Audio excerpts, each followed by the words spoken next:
In the winter of 1973, a tired businessman named Richard Palmer checked into the Fairview Grand Hotel, completely unaware it would be the last time anyone saw him. The hotel was known for its charm, red carpets, and warm lighting, yet guests often reported a strange chill in the West Wing. Richard received the key to room 119, a small room at the end of a quiet hallway far from other guests. That night, a storm rolled in. Thunder shook the windows as Richard settled into bed, unaware someone or something was watching. The next morning, a housekeeper knocked to clean the room. No answer. The "Do Not Disturb" sign still hung on the handle.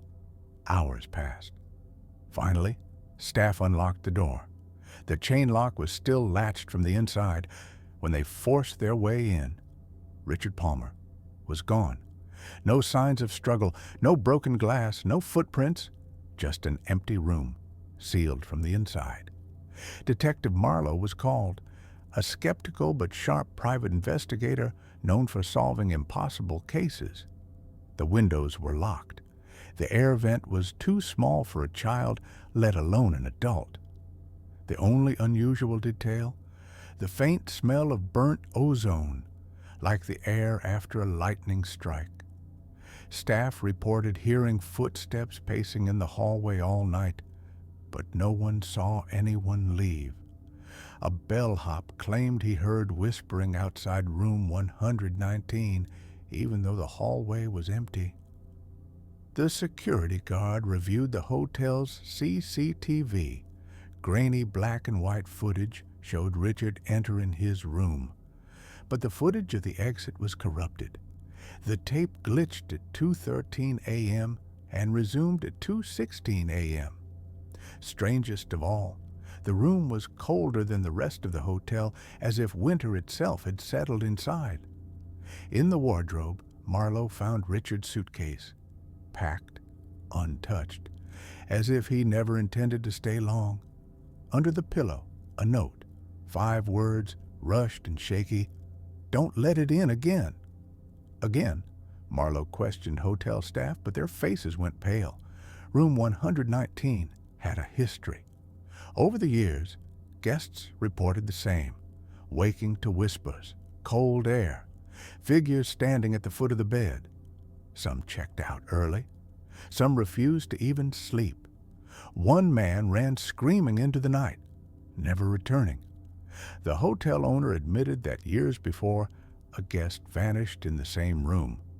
The case was buried to protect business. Marlowe returned to room 119 alone, determined to witness whatever happened at 2:13 a.m. As the clock struck 2:13, the lights flickered, the air grew icy, and whispers crawled along the walls. A figure formed in the corner of the room, shaped like a man but hollow, vibrating like a broken TV signal. It turned toward Marlowe. The smell of ozone filled the room. He felt his body freeze as time itself seemed to stop. And then, blackness. Marlowe woke on the floor at sunrise, shaken, with a burning mark on his wrist shaped like a key. He fled room 119 and never returned. The hotel quietly sealed the room forever. The Fairview Grand Hotel still stands. Room 119 remains locked. No one alive knows what's inside now.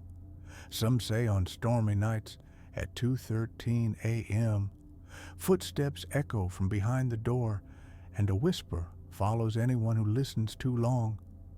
Some say the room isn't empty, that a shadowy figure drifts just behind the door, waiting for curious eyes to wander too close. A few brave souls claim to have felt cold fingers brush their shoulders, even when no one is there. Occasionally, staff hear a soft whisper repeating Richard Palmer's name, as if the room itself remembers his fate. Room 119 remains sealed today, a chilling reminder that some mysteries are better left undisturbed.